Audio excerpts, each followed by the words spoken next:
सर्वेभ्ये नमो नमः। बच्चों, आज हम अपनी संस्कृत की पाठ्य पुस्तक के छठे पाठ का अध्ययन करेंगे। इस पाठ में आपको संख्या ज्ञान के विषय में बताया गया है कि संस्कृत में किस प्रकार संख्या का प्रयोग किया जाता है। तो आइए जानते हैं सर्वप्रथम संख्यावाची शब्दों के विषय में। संख्यावाची शब्दाः। संस्कृत में संख्याओं के लिए शब्द इस प्रकार हैं: एक, द्वि, त्रि,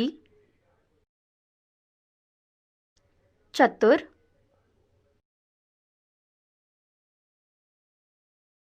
पंच, षट्, सप्त, अष्ट, नव, दश, एकादश, द्वादश, त्रयोदश, चतुर्दश, पंचदश, षोडश, सप्तदश, अष्टादश, नवदश, विंशतिः, एकविंशतिः, द्वाविंशतिः,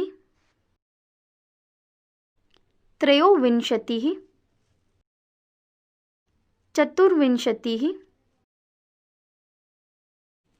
पंचविंशतिः, त्रिंशत्, चत्वारिंशत्, पञ्चाशत्, शतम्। आइए शुरू करते हैं अपना पाठ। संख्या ज्ञानम। संख्या का विशेषण के रूप में प्रयोग होता है। यदि विशेष्य पुल्लिंग है तो संख्यावाची शब्द का प्रयोग भी पुल्लिंग में ही होगा। यदि विशेष्य स्त्रीलिंग है तो संख्या भी स्त्रीलिंग में होगी। इसी प्रकार यदि विशेष्य नपुंसक लिंग में है तो संख्या भी नपुंसक लिंग में होगी। 1 से 4 तक की संख्या के सभी लिंगों में भिन्न रूप होते हैं और 5 और 5 से आगे की सभी संख्याओं के रूप सभी लिंगों में समान होते हैं। तो आइए संख्या के रूपों की इस तालिका द्वारा समझें। संस्कृत में हमारे 3 लिंग होते हैं, पुल्लिंग, स्त्रीलिंग और नपुंसक लिंग।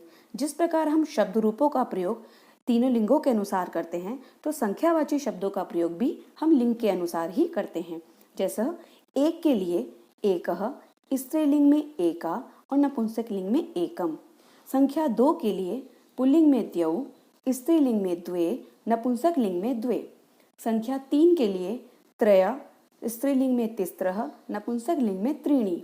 और संख्या 4 के लिए पुल्लिंग में चत्वारः, स्त्रीलिंग में चतस्रः और नपुंसक लिंग में चत्वारि। क्योंकि इन्हीं 1 से 4 तक की संख्याओं में ही थोड़ा सा विभिन्न रूप मिलता है।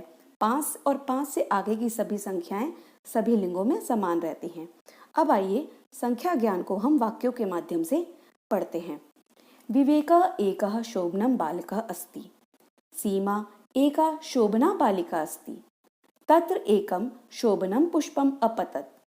शिक्षकः बालकान् अवदत्, द्वौ बालौ अत्र आगच्छताम्। द्वे बालिके तत्र तिष्ठाम्। अत्र द्वे फले स्त। त्रय बालका क्रीडन्ति।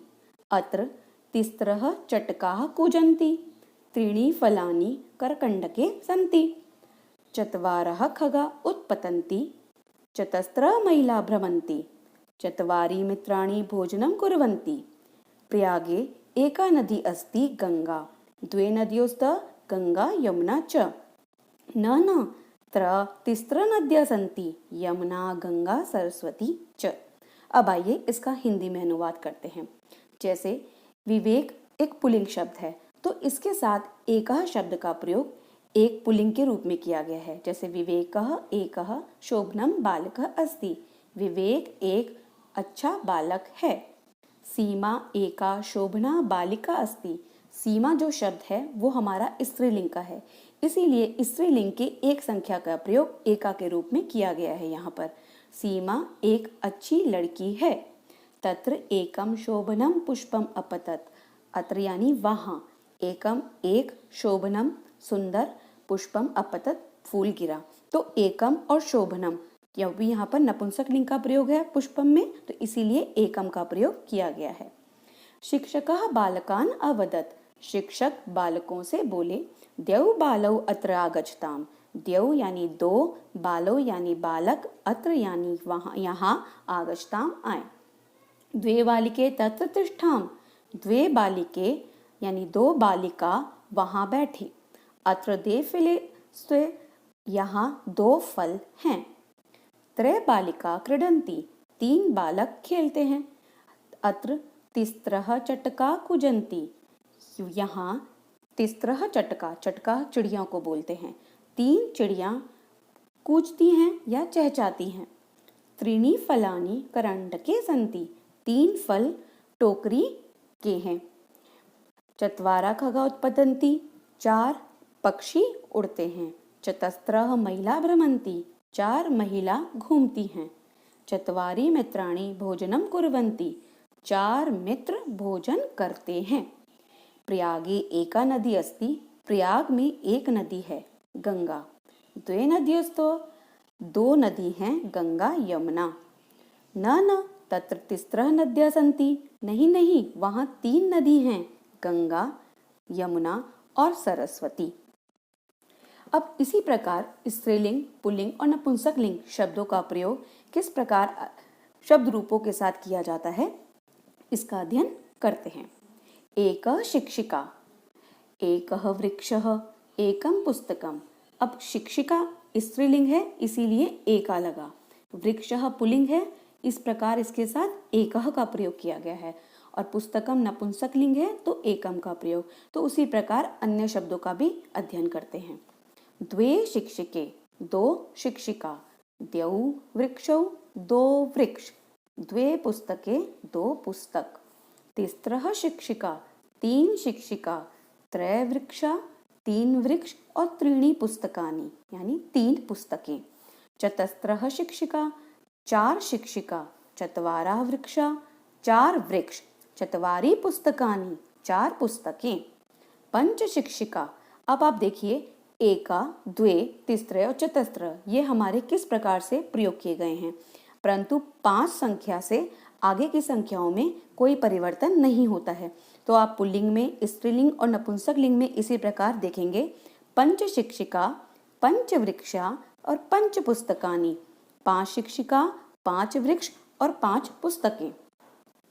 उसी प्रकार षट का प्रयोग किस प्रकार किया गया है, उसका अध्ययन करते हैं। षट बालिका, षट बालकः और षट फलानि यानी 6 बालिकाएं लड़कियां, 6 लड़के और 6 फल। सप्त अंगुलेय, सप्त शिशवः और सप्त नक्षत्राणि।